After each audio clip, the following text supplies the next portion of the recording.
Welcome, Kat.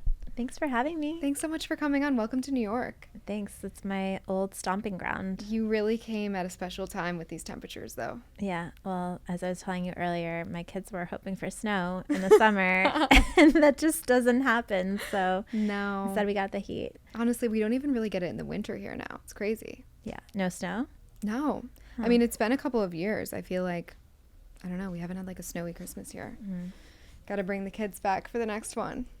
I've taken them to New York once. I know this is not what we're talking about, but I took them to New York once in the winter, and they were so looking forward to snow. And then they found these like gray piles of ice, and they thought that's what snow was. So they started rolling around in the gray ice, and I was like, "Yeah, I'm like that's snow, kind of." It's better than nothing, but it's not great. Okay, so we have so much to dive into today. I'm so excited to meet you and be able to pick your brain on all the things, like from entrepreneurship to wellness to supplements. Like, I feel like we have so much to talk about. So I'm going to dive right in. Okay. I know something about you that probably not everyone knows or would assume, which is that you grew up in the Ukraine and you were actually a refugee that came over to the United States. Can we start there and talk a little bit about what that was like for you and sort of how it's shaped what you're doing today? Yeah, not a lot of people know that, and it's actually why it feels really special to be recording this in New York. We were just talking about Brooklyn. I was 4.5 when I moved from Ukraine, which was the former Soviet Union, as a refugee to a welfare hotel in Brooklyn. We had $50 on a suitcase, and my whole family moved over just looking for a better life. And my dad actually became our first entrepreneur in the family and started his own business in financial software. Wow. And it was just like really inspiring, rags to riches, true American dream story before my very own eyes. My mom barely spoke English, learned English, ended up getting her MBA and working on Wall Street. And so I'm pretty lucky because that's incredible. Yeah, I've had two really incredible role models my whole life. And I think that's really, really shaped me, especially just seeing my dad build something out of nothing, risk, we didn't really have much wealth, but like risk everything to build a vision and a dream and a team around that was pretty inspiring early on. And I think since I was an early, child, I knew that I wanted to start something and that I actually could, and that you didn't need much to start something and build something that you thought needed to exist in the world. I am a huge believer in our subconscious mind shaping our reality. Like, I really believe in manifestation and all of those things. And if you really look at your situation objectively, your two role models went from a situation of rags to riches completely on their own and modeled to you that it was possible. And I think that's really interesting because you've obviously had so much success with Ritual, and you also created something from nothing. Yeah, and I think the interesting thing there is that, I started my career in investment banking. I worked on Wall Street as well for Lehman Brothers, which ended up being the biggest bank failure of our time. Tough times at Lehman. So it was an interesting, example of what not to do. And, and then I ended up working for the CEO of Universal Music, working with Lady Gaga for Troy Carter, and running his investment fund, which was like over 70 companies from Uber, Dropbox, Warby Parker, Spotify. I was surrounded by incredible, I think, role models my whole career, and people that were, really transforming industries.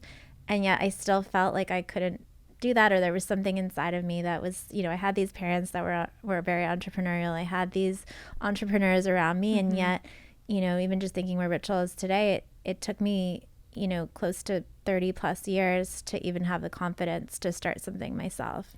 And so did you kind of have this sentiment all along, like, I know I'm going to create something one day and I just need to figure out what it is that actually fulfills my purpose?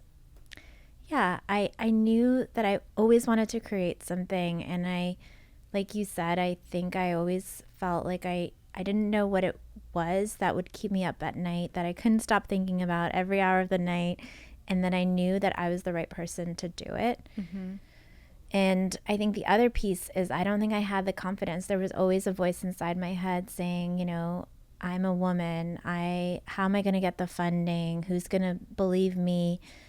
I'm not smart enough. I'm not strong enough to do this. I need a co-founder. And it's been really interesting because, scaling Ritual to, 200 million plus in revenue, profitable, #1 prenatal in the US, just so many things that I'm so proud of. I talk to female entrepreneurs all the time, and I feel like that's pretty normal to have those voices inside your head where you don't think you're worth something, but you are, and you don't need all these extra things that might be in your head. And that if you truly believe that you want to change something or you want to create something from nothing, like, you have what it takes. And it just took me way too long to figure that out. What do you mean exactly when you say, this voice that's saying you don't need all of these things that you're saying you need? Because that really stands out to me. Many times we have a great idea and we have deep passion, but then we come up with ideas of why this can't work.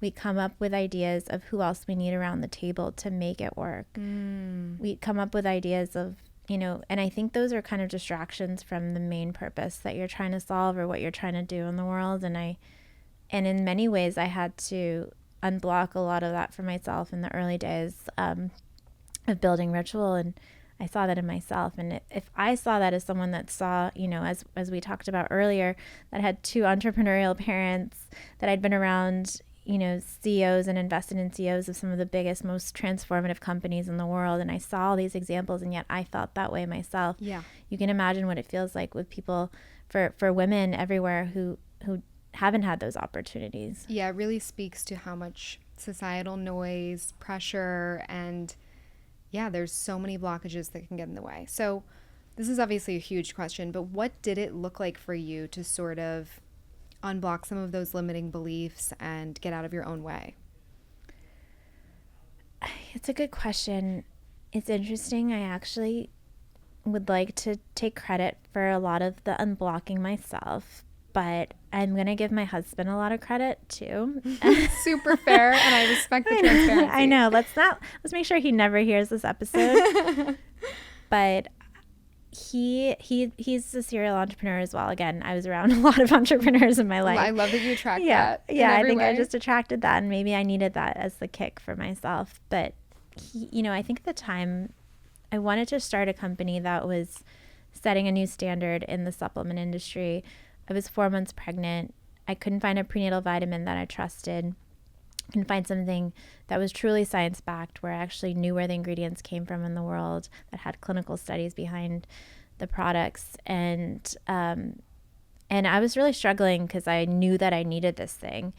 And yet, as I was developing the idea for the company, I also kept telling myself, okay, I need a co-founder that, has a PhD in nutraceutical sciences or physiology or chemistry in order for me to do these things. Yeah. And I can't start this without this, and I come up with a lot of reasons why, like, I couldn't do it. And my husband, who'd started several companies, and it really felt pretty easy to him to go and start something. And I was like, wow, God bless you. But, he was like, you don't need a co-founder. You can hire for the roles or the areas where you feel the gaps, that you have gaps as a leader, as a CEO, as a founder.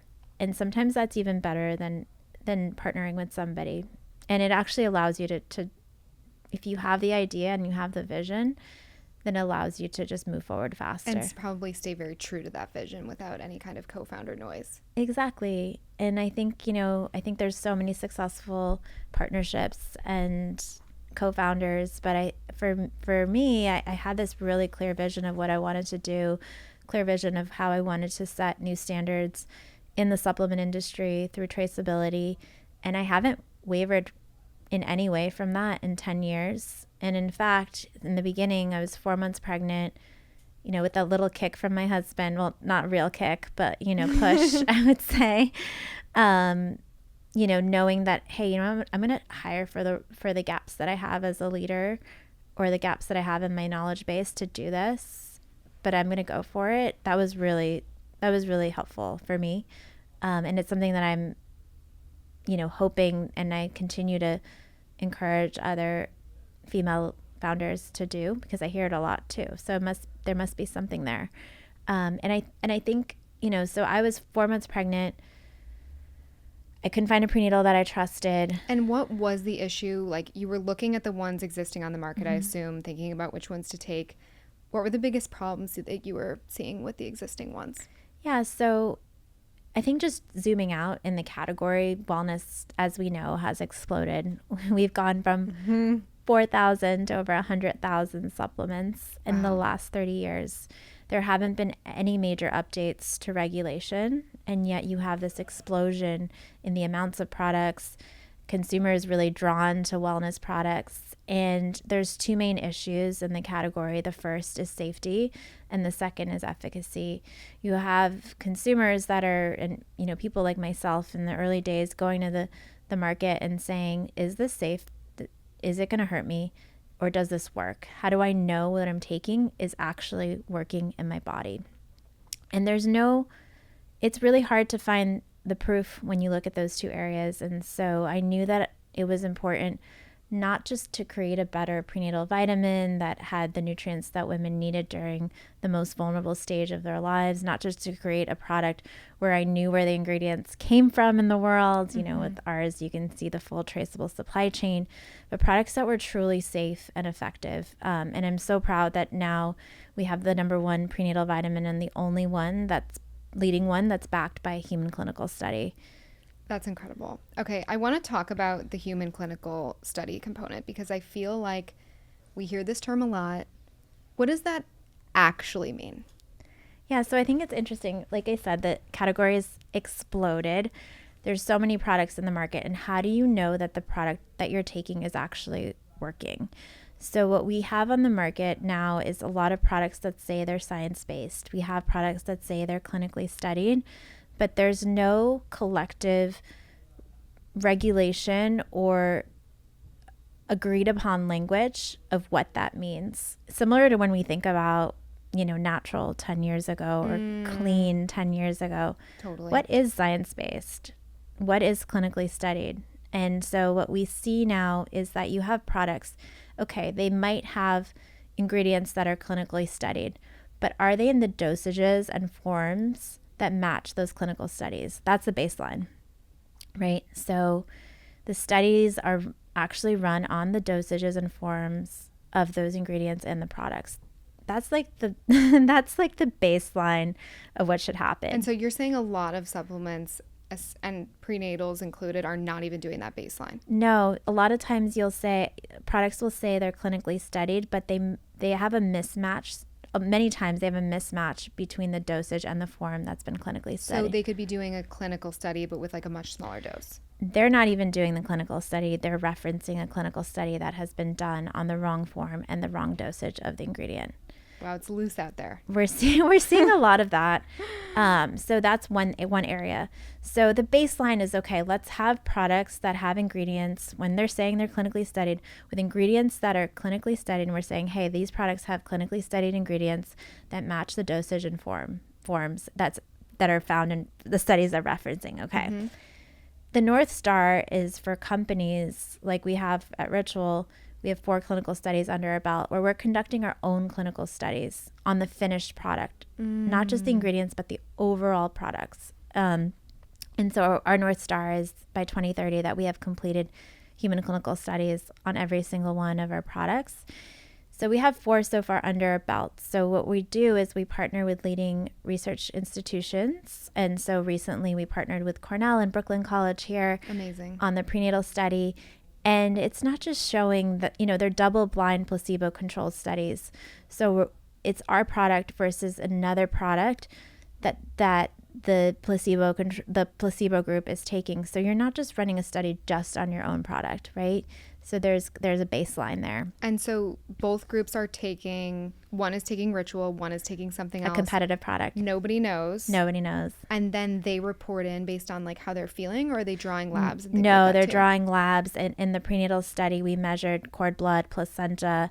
And what we found was really fascinating. And I think this is why I'm deeply passionate about this, as we know women's health is deeply underfunded and understudied. And we can't wait for government to just provide funding for women's health research. It's just not going to happen. You know, less than 10% of funding in the NIH has been towards women's health, and yet it's like impacting all of us in a major way. And so that's been a mandate for Ritual since day one. I mean, we ran a clinical study almost within the first year of starting the product on our multivitamin for women 18 plus to show how it works. But anyways, going back to the prenatal, what we showed, which was really interesting, is that it actually reduced cortisol levels. Our prenatal actually reduced cortisol levels in mom, so which is the stress hormone. And was that your intention with the formulation? Or was it just working so well that they feel less stressed? There was one of our advisors from Cornell, Marie Caudil, she helped us. She advised us also on the prenatal formulation. So we had more biotin than other prenatals on many prenatals on the market, and there is a reason why the cortisol was lowered because of the higher level of biotin. So that was interesting. It wasn't our primary outcome, but one other thing we showed was that we do have a problem with folic acid and toxic levels of folic acid when it comes to other prenatals on the market. And I am not going to go too deep in that, but go as deep as you're comfortable with. I think what and my team might have us take this out, but basically that is something the study showed, and we're still figuring out how to relay this information. But if you think about it, a lot of our foods are fortified with folic acid, right? And so when you're taking a high dose of folic acid on top of the foods that are fortified with folic acid, while it plays a really important role in the beginning of your pregnancy, are we getting too much? And so is it water soluble? It is water soluble. Okay. So in theory, you would pee out excess, but you're saying for pregnancy it could be a lot? Yeah, so the problem is, even though it's water soluble, a third of the population has a gene variant, MTHFR, where they can't properly utilize folic acid. So it becomes unmetabolized. Oh, that's right. Yes, I've heard about this. And so that's what we showed through the study as well. So the control group was taking folic acid prenatal, and it was unmetabolized. And it will be once this study gets it's released, but it's not published yet. It's a huge deal. It's a huge deal. And so TLDR, what I'm excited about with our clinical research is not just proving that nutrients are getting into the body, but what else can we show that has an impact on women's health research? 100%. Okay, so taking it back, you're 4 months pregnant, and that's when you start formulating the idea. You finally found your thing that you're like, this is a problem that I need to solve, and I'm super passionate about it. So at what point did Ritual start to actually turn into a product in a bottle and explode this was 10 years ago? Yeah, I started with the idea of Ritual was 10 years ago. I know it's 10 years because my daughter's 9. So. I was just gonna say, I can't believe you have a 10-year-old. Yeah, she's 9. Wow. Oh, she's not 10 yet, but thank God. But yeah, so I'm like, it was right before she was born. So that's how I calculate the time of Ritual. It's perfect. In case I ever forget. It's as old as her. Yeah.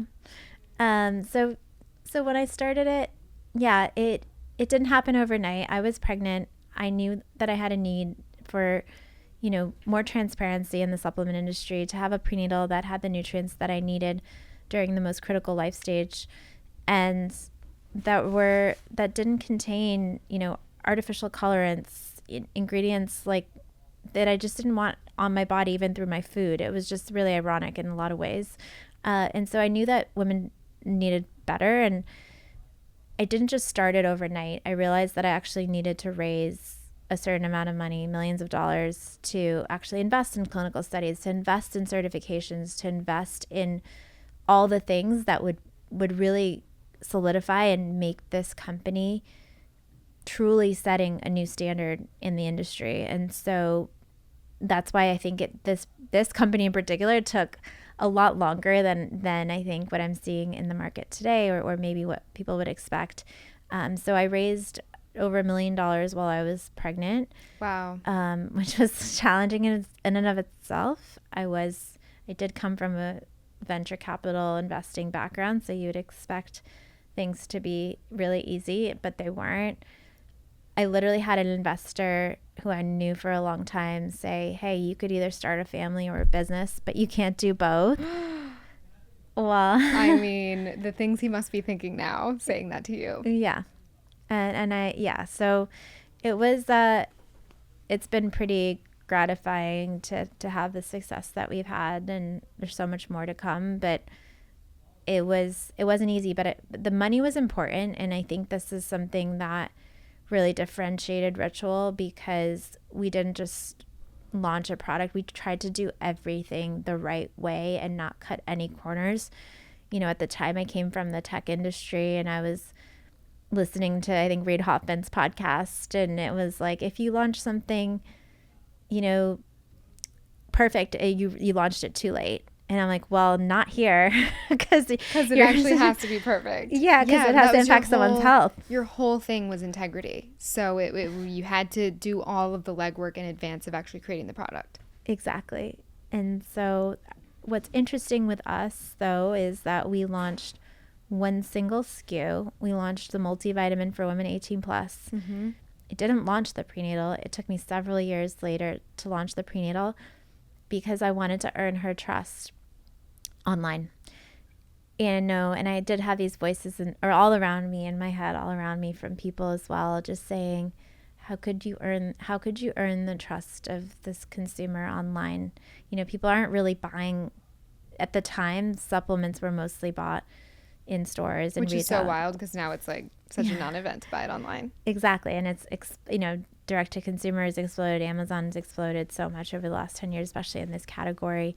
And it's a no-brainer for people to buy prenatals online. But at the time it was, wow, this is a place where I don't, how do you trust what you're buying online? So I took that to heart, and we launched a multivitamin for women 18 plus, which was a true like reinvention of what a multivitamin should be on every shape and form. And it was a stance like, hey, we are setting a standard in this industry. And then, through certifications like USP, which we were less than 1% of multivitamins have, we created the first traceable supply chain of its kind. So people go on a site and they could see where the ingredients were coming from, all the way down to the supplier and location of manufacturing, which we still have for all of our products. How do people access that if the listener is curious? Just ritual.com. Okay. Yeah. And there's like a supply chain sourcing. Yeah, you can go to the ingredients, and, omega-3s from microalgae from Nova Scotia, D3 from wild harvested lichen. Our methylated folic comes from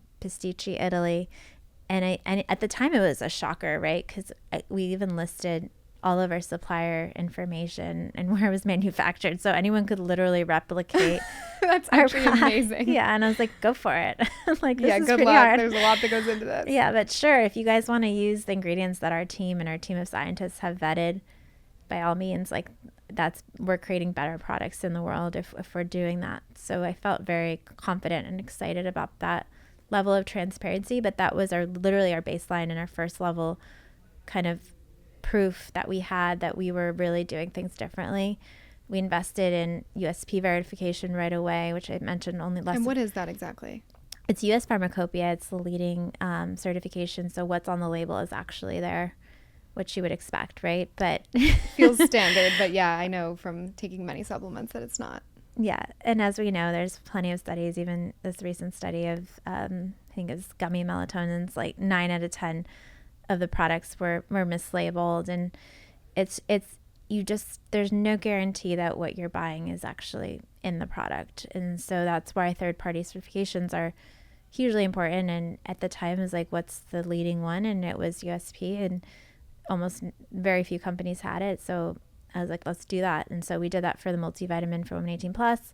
And then we invested in a human clinical study with Auburn University and showed, and, a lot of people would say, hey, I'm taking a multivitamin, or I want to take a multivitamin, but I don't believe this is going to work. And I don't want people to feel that way. And so we quickly went into a clinical study with a university, and over, a 12-week period showed that vitamin D levels went from insufficient to more than sufficient in a 12-week period, which was really exciting, which was our primary focus at the time. That's incredible. And also I find that so many people have low vitamin D, myself included. So it's kind of a constant effort to keep it up.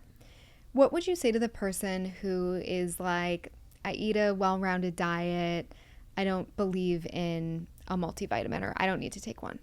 Yeah, we got that a lot, especially in the early days. Because like, why are you launching a multivitamin? Like, that's so outdated. You know, most people are eating pretty well. And it actually impacted the way we formulated the product, because I felt very similar. I was like, I eat very healthy. My mom is a macrobiotic chef. I ferment my own food, you know. Oh, yeah. You're deep in I make my own tofu. I'm one of those weirdos. Love. I make my own sourdough. You know, that makes me be like, by the way, to our prior conversation, just switching gears quickly, you have to go to Kitsch Organic because you're really going to appreciate it. Oh, gosh. I digress. wish I heard about it sooner. So I'm definitely one of those. And the ultimate skeptic, it's funny, we on our site and in our brand, we always call our consumer the skeptic. So for skeptics by skeptics. So I would love those people because I am that person. Yeah. So that's why, you know, when, again, like we raised a bunch of funding early on because I wanted to get to the heart or the truth really quickly and realize that, yeah, okay, if you're eating an average diet, what is it that you're actually lacking? And it turns out it's not the 40 plus ingredients that are in most multis. It's a handful of nutrients that most of us are lacking. Like you said, vitamin D, you could be spending plenty of time in the sun and your vitamin D levels are still low. 90% of people are not getting enough vitamin D just from the food they're eating, right? And their lifestyle. So how much vitamin D is needed? We have like 2,000 IUs of vitamin D that we clinically studied in our multi-study. Omega-3s, EPA, well, omega-3 DHA in particular is really important. So you'd have to eat a lot of fish to meet your omega-3 levels. And as someone who was a vegan when I started the company, I've evolved my diet slightly since then, but I'm still like mostly vegan. It was really important to source omega-3s from microalgae, which is the food that the fish are eating. Wait, what does that mean? So many people, when they think of omega-3 DHA or even EPA, they think of getting it from fish oil. But you can actually get DHA and EPA from microalgae, which is what the fish are eating to get their omega-3s. So you're bypassing the middleman. Yeah, it's the source. So interesting. Yeah. And then do you in turn, because I've heard mixed things about fish oils because of poor sourcing. Yes. And fish that have a lot of heavy metals and things like that. I always say this on here, but like my biggest fear is to be doing something in the name of wellness and health every single day, like taking a supplement and having it actually have a negative impact on me. It terrifies me. Yeah. That terrifies me as well, which I think happens a lot in the supplement industry because you're basically eating or you're ingesting condensed ingredients. If you're sourcing a lot of times, like even pea protein is a good example. People think they're, hey, I'm doing something great for my health. I'm eating plant-based protein, right? And it's not just pea protein; it could be rice protein or whatever. But it's so many ingredients condensed in these forms that the heavy metal amounts are astronomical, right? Or glyphosate or anything like that. Remember that whole Banza thing that came out? Yeah. So those are things that we think about a lot. And that's why actually, you know, something I've been thinking a lot about is like we have this traceability. We show where the ingredients come from in the world, why they're there. But people often ask, why should I care? You know, why does that matter? Heavy metals, glyphosate, all these things are actually why they should matter and why the traceability deeply matters. So one thing that we do at Ritual is, again, it's about showing the proof. We certified our entire line with Clean Label Project. And on top of that, we won the Clean Label Project Purity Award across our entire line.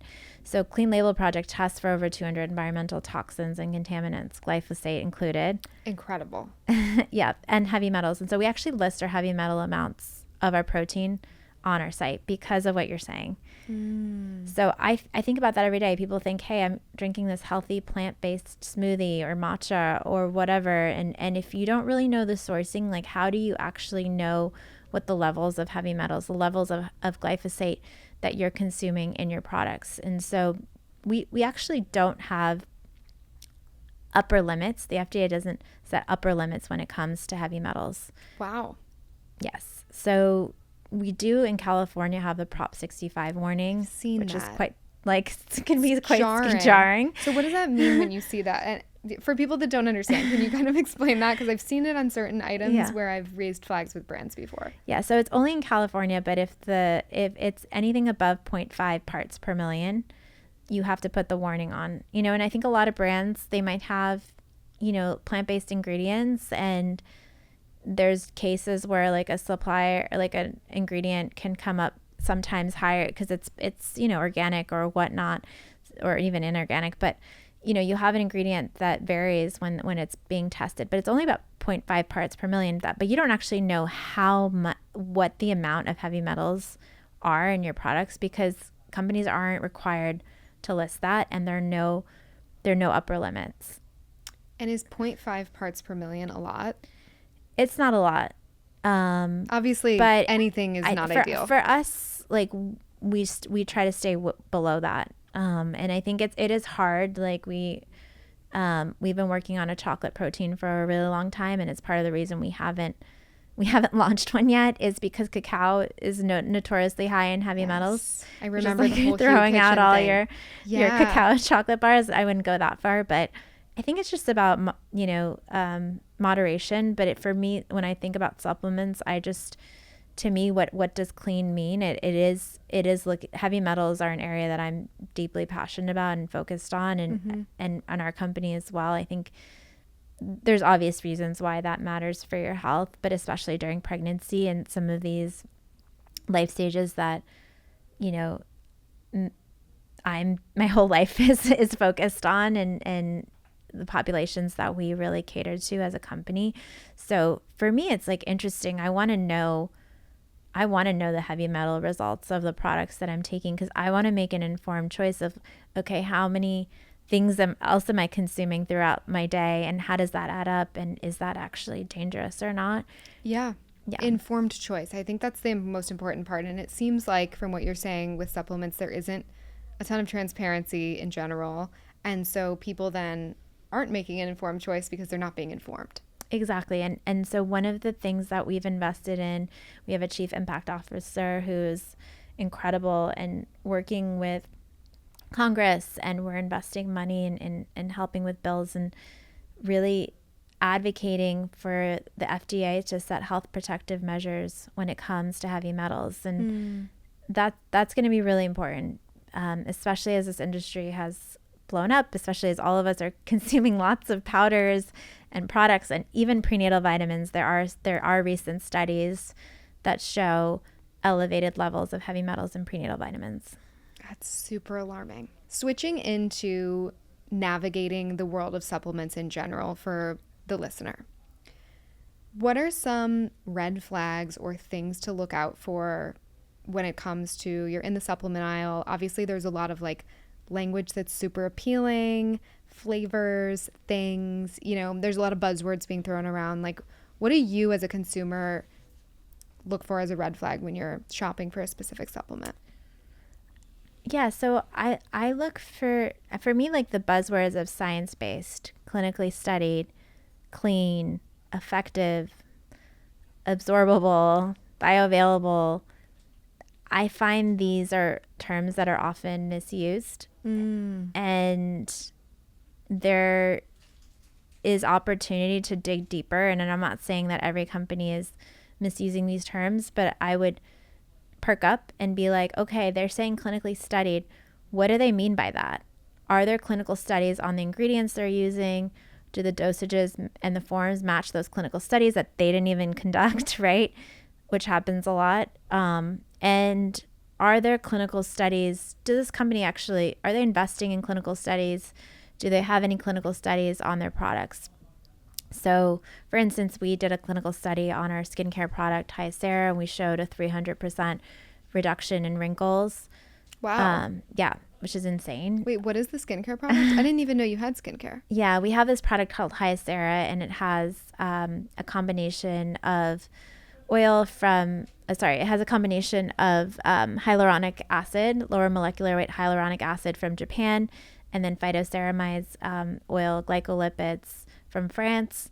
And the combination, obviously, that when we do our research into selecting ingredients, we look for ingredients that have their own clinical studies, but then combined, right? Mm-hmm. How do these ingredients work together in the body? And that's where the overall clinical study comes to be. And so we ran a clinical study in over 12 weeks. In 12 weeks, we saw this reduction in wrinkles in crow's feet in particular, which was incredible. Wow. I love that product. And your skin looks amazing, so I assume you're using it. Well, I do have 3 kids and a business, so it could look even more amazing.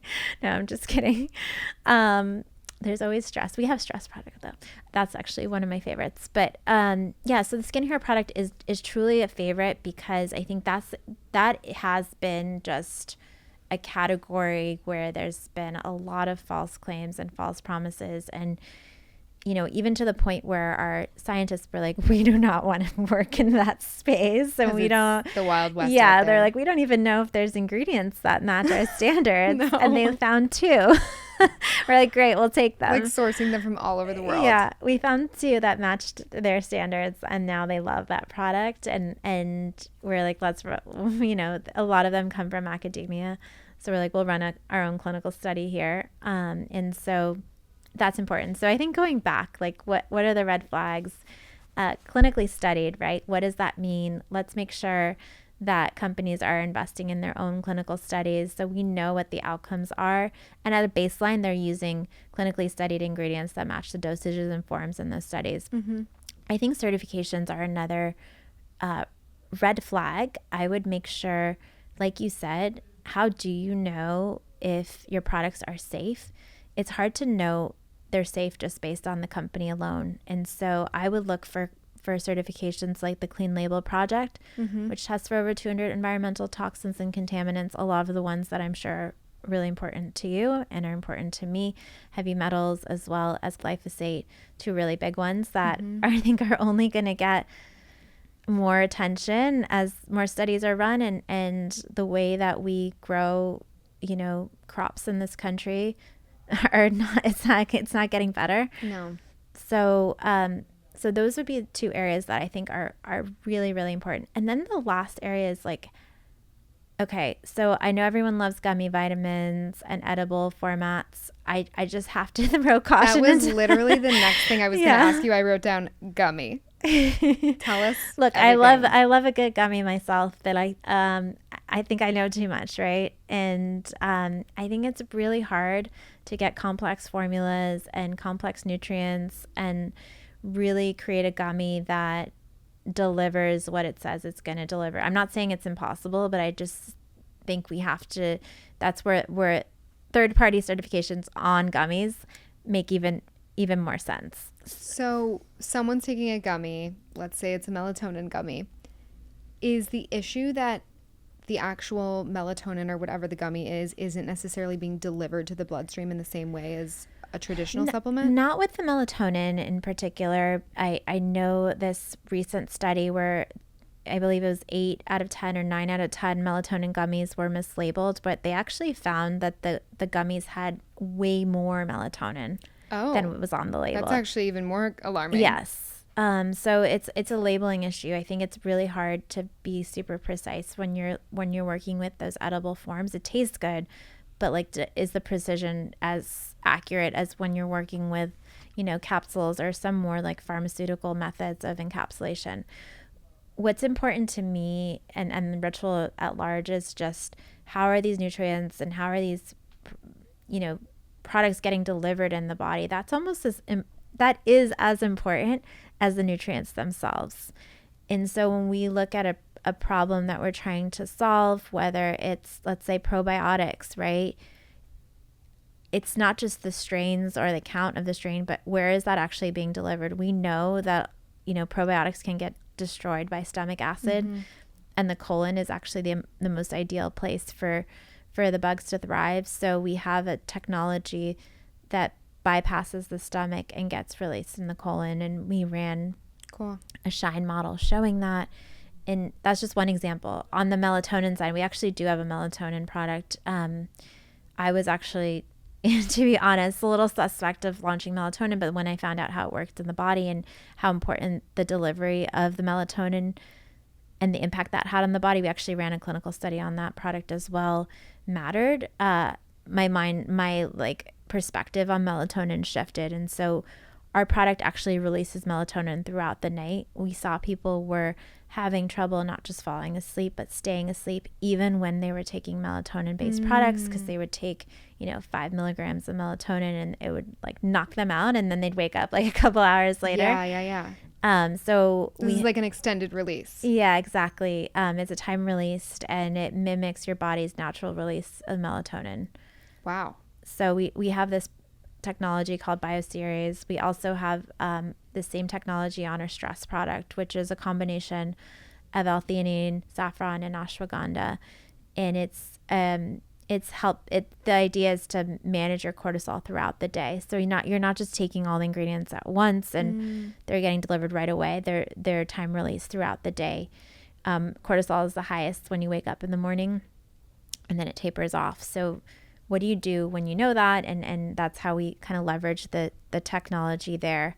We have 6 patents on our delivery technology. Is why I like to call us a technology company. Totally. I was just thinking that. It's incredible. And people see the products and they think, oh, this is so beautiful. But there's actually a purpose to how things are encapsulated and how they're being released, that, as I said, like, we source the best ingredients we can find. Let's make sure that they're delivered accurately.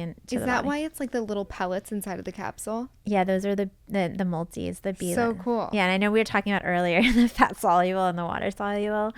So it actually keeps the fat soluble and the water soluble nutrients separate. So we're not creating like a paste from that. Okay, I'm curious. I actually have no idea what your answer is going to be to this, about your thoughts on how in a lot of supplements, powders, proteins, things like that, you often find, and from my understanding and talking to a lot of people in the industry, some of it is unavoidable. Things like citric acid, natural flavors, things like that we're generally told to avoid, but that show up in a lot of supplements. Where do you stand on that? I think if I wasn't in the industry, I would be like, what is this? This is so shocking. But as I've spent time in the industry, some of it is the way that you have to label. Like, you could know exactly what's in your natural flavor, but you have to label it as a natural flavor because of the way it's labeled. So I think that it just requires the consumer asking the company what's in their products, or what's in their ingredients. And, for one of our products that I think it'll be released by the time the show is airing, we're using 2 organic flavor extracts, from fruits, but we have to label it as natural flavor. That's so crazy to me because it's natural flavor right. Like, that's what you would expect natural flavors to be, but I feel like there's a lot of nonsense going on out there. Right. It's hard. I think this is definitely the next area that I'd love to tackle as a brand. I would say we're not quite there yet, but we source our vanilla from Madagascar, and it's a sustainably, like, there's a lot of thinking behind the flavors that we put in our products, but we also have to follow regulation. And I do think it's a tricky one because there's the labeling, but then it's like what happens when you go deeper, and it's not all created equal, right? Right. 100%. What do you think about supplements being sold on Amazon in general? And are you guys on Amazon? We are on Amazon. We've been on Amazon for 2 years. We have the #1 products across several categories, which I'm really proud of. That's insane. Yeah. Congrats. So, but like, there's so much noise in the space right now about a lot of things coming not exactly as they're supposed to be, or being sourced from other people. Like, how do people know that they're really getting ritual? Obviously, you have a storefront. Yeah, I think it's important to shop from the storefront. I've seen that across different categories personally, and gotten, bamboozled. Like, what is this shoe? Yeah. Oh totally. my God. So I've definitely learned my own consumer lessons, but we do have a lot of, we have to shut down a lot of like resellers of our products, and we have a whole process there, which is really unfortunate. It is really scary, especially in supplements and in products that people are putting in their bodies, that somebody can resell your product. You don't know how it's being stored. Yeah. It's really frightening, but I think that's where, like, you have to make sure the store is from the company that you're buying from, or I wouldn't buy it. Yeah. And when it comes to supplements, don't buy a product from a supplement that's not from their store. Or check to make sure that someone isn't impersonating the actual store, because that's what I'm hearing, is that people are kind of making a storefront that looks like the legitimate one. Yeah, I think the seller name is pretty evident. Yeah. Like, it can't be like Cat Store Do your selling diligence. Ritual. Like, it should be Ritual selling Ritual. 100%. Okay, that's really good to know. Yeah. Okay, I wanted to ask you about your Magnesium Plus. I am someone who takes magnesium citrate every night. I spent most of my life severely constipated. It's not the cutest thing to admit to on a podcast, but I talk about it all the time now because I think so many people, especially women, really suffer from that. And it's changed my life. Like, I will take it every night forever. I think it also helps with anxiety and a lot of other things as well, which is obviously all intertwined. What is different about Magnesium Plus? Yeah, it's interesting. We clearly knew we wanted to go into the magnesium category. I was cobbling together my own formula, and then I would talk to our chief scientific officer, who's ex-faculty at Harvard Medical School and PhD in physiology, and worked so deeply in sports nutrition. And I was like, this is what I'm doing. Is this right? Does this feel right? Is this the right form of magnesium? Because you were like guinea pigging it. Yeah, I was just picking it, and so we kind of like exchanged so many notes that our team had been working on this product for years, and it really came down to magnesium glyphosate. Magnesium glyphosate. Magnesium oh my God, glycinate. Yes, my brain is now very entangled. Glycinate. Magnesium glycinate. Sorry. Glyphosate. No, just kidding. That would be scary. We chose magnesium glycinate because it was the most clinically studied form. Again, the digestive issues across different magnesiums was something we saw a lot with our consumers. Like, they were taking various forms of magnesium, especially magnesium oxide, and they were having issues, digestive issues. And so magnesium glycinate was gentle on the stomach. It had the most clinical studies, even during pregnancy, with things like, leg cramps. Even there's some studies around PMS support, and really like rest and relaxation. And so our Magnesium Plus product supports mind and muscle relaxation, but it's not just magnesium. So it turns out that magnesium's great for relaxing your muscles and your mind, but a lot of people would take it for sleep, but there weren't that many sleep studies that we could get behind when it came to magnesium. So we paired it with tart cherry from Michigan. I love that. I'm from Michigan. Oh, amazing. So it's a clinically studied. Is it from like Traverse City? I don't know the city. That's like the cherry capital of Michigan. It's got to be related. Montmorency. Am I saying that wrong again? I don't know that city. Yeah, so it's a clinically studied dose and form of tart cherry powder. And combined, it was really interesting because I was actually taking both of those individual ingredients for my workout. With your cobbled. Yeah. Oh, okay. Yeah, because I was getting a lot of like soreness and like tight muscles from my workouts. So I was like, oh my God, what is wrong with me? And so our scientist is a big fan of tart cherry and some of the clinical work that he's did. And so the combination is just, for me, is like this weighted blanket. Sounds incredible. I need to probably upgrade from my citrate. It sounds like you guys are doing really good things. Yeah, it's exciting and it tastes delicious. For me, it's like this nighttime elixir that just, it's sugar-free.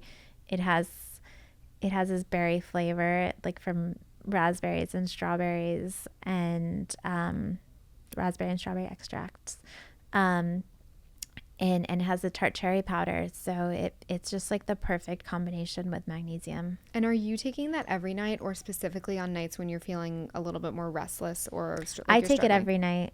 Great. Yeah. As like you said, magnesium has so many multifunctional benefits and plays such an important role in the body that I've been loving it. I feel like it's like one of those products I can't live without. It's interesting because I still take our stress product throughout the day, Listen, we need as much support as we can get in this I know. world. I'm like, wow. I'm very high maintenance. I'm taking like L-theanine, ashwagandha, and saffron during the day, and it's doing its releasing, and then my magnesium at night, and I feel so. I saw in here, they're like, wow, you're very balanced. I'm like, yeah, I don't know. I mean, you're taking all the right things. Yeah. That's incredible. Okay. So I know that our listeners are going to be curious. Obviously, we've talked a lot about your personal supplementation and your recommendations. What are some other wellness habits that you personally really are like your non-negotiables for feeling your best? Working out every day. I know you're supposed to take like a day off, and I don't. You do 7 days a week. I do 7 days a week, but I don't do like intense workouts every day. Even if it's like walking for an hour, like I'll consider that a workout. What are you doing while you're in New York? Are you working out anywhere? Yes. Yes. Typically when I'm in New York, I tend to do like hot yoga and Pilates. Mm-hmm. When I'm not in New York, I do a lot of, it's interesting. I like almost like classical methods of workouts, Mm-hmm. and it's like a weird thing, but I like to preserve like traditions, and I'm like, I'm going to do the Joseph Pilates method of Pilates, or I'm going to do like 26 and 2, mm-hmm. Yoga or things that I know are going to go out of style soon. You like the OG. I like the OG. School. Yeah. I like the OG. And then more recently I started playing tennis again, which I think everyone is right now. So there's something I'm just loving about tennis recently. And I think it's just being coached. And, I was a young athlete, and I think being a CEO is like, you don't really get that kind of intense coaching often. And so like being trained in the morning where someone's like yelling at you, and it's actually really nice to mix it up with that. It's really nice and it's fun. And I think like the cardio there is really intense and so fun. It's also, to your point about it being fun, there's a level of play that I think as, people running companies and running around and just getting from A to B and then having kids, I can only imagine at the end of the day, like you forget to sort of like have that play moment too. Yeah, I love it. How about you? I love it all. I'm big on Pilates, but I'm not super strict about it being classical. I was going to say, if you like hot stuff, you should try Fuse House while you're here. It's amazing. Oh, where is it? There's one in Tribeca and one on like 20th Street in Flatiron.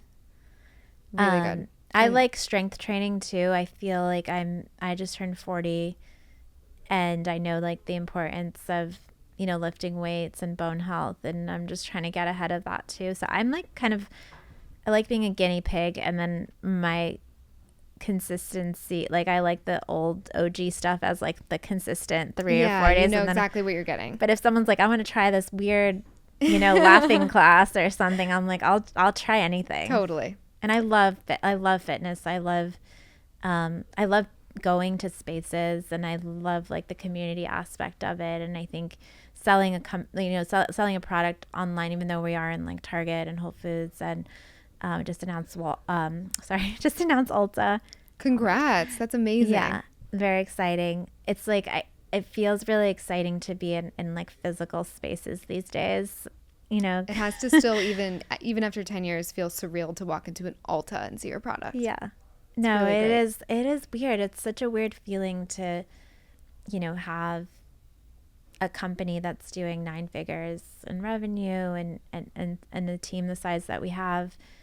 But it's like a really weird feeling to see the product on shelf, even though most of it's being still sold online. Like, you're like, wow, you really made it. You're on the shelf. And I'm like, yeah, we did. We made it before. Yeah. But like, yeah, we're actually already there. But now we're like on a shelf, and that's really exciting. Yeah. And it does feel really exciting. And our retail partners have been incredible. But yeah, it is really humbling. I think the other thing is like I have 3 girls, and going into a store where they sell the product and they can physically see and feel it is like, it makes you. I can't even imagine what that feels like. Yeah. It's probably so incredible. It's so incredible because I started the company with Tolly, my daughter, in my belly.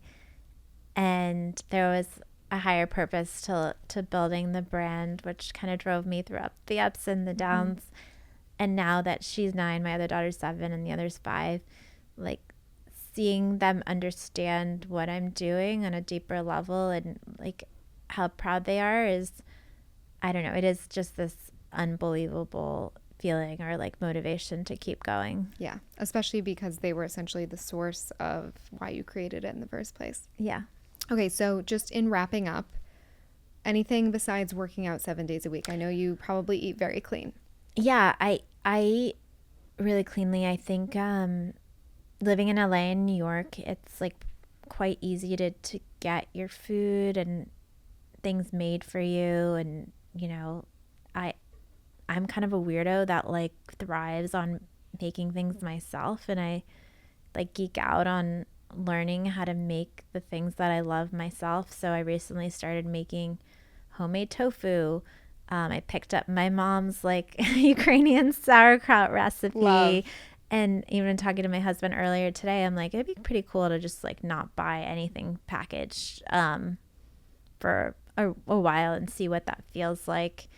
I obviously don't have that much time in my days or in my life between running the business and trying to raise 3 children. Yeah.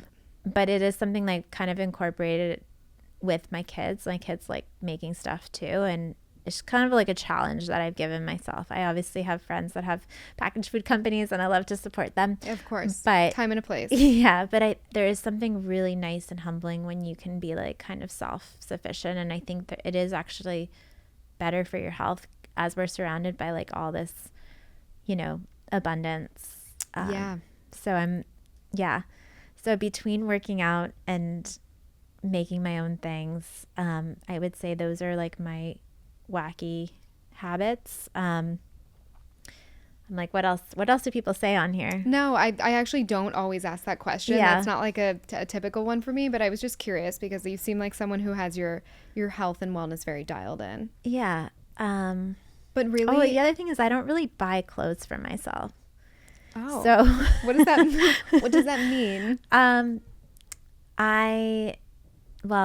So I use Rent the Runway. That's one plug, but like I only buy like basic things, like really basic things. If I have to make an appearance at an event or anything, or if I fly to one city that I don't live in, I'll send Rent the Runway there with clothes. Smart. And so I actually don't travel many times with a suitcase at all. You're I'll just showing travel up. with a backpack. Stop. Yeah. That's incredible. That's really cool. I mean, I'm really trying to be in my era of less is more in my closet and like only having things I really love. So Yeah. I can appreciate that.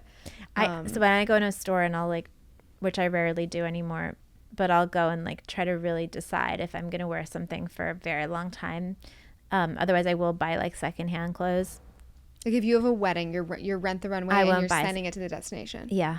So smart. By the way, this is not sponsored by Rent the Runway. No, but I'm we actually, can bleep it out. Yeah, no, it's a good genuine plug. Yeah, I think I just don't want to. I care about. It's not even just. I know that some of the things I do when it comes to like retail are better for the environment, but I just don't want to own things that aren't gonna have like a long lasting. Excess place. is not it. Yeah. And I think the same with food. Like the things that drive me crazy are like food waste or throwing clothes out or not having things in the closet that you don't wear, both for my kids and for me as well. Mm-hmm. That's a really beautiful practice that I think we can all take something away from. Okay, Kat, thank you so much for coming on. I'm so happy that you worked me into your New York City rotation. Where can people find you? Where can they find Ritual? Give them all the places. Yeah, so people can find Ritual at Ritual on Instagram, on TikTok, all the social media places. And then you can buy Ritual on ritual.com. We're on Target, we're at Whole Foods, we're in Ulta. Yeah, and on Amazon too, don't forget. Don't forget about Amazon, and we trust their sourcing. Yes. So it's very important. I also just want to quickly mention for followers that they can go to ritual.com/thewellnessprocess for 30% off their first purchase. So for anybody that is curious, that is your option to get a discount. It's a very exciting discount. I know. 30's big. It is. Thank you so much for coming on, Kat. Thank you so much.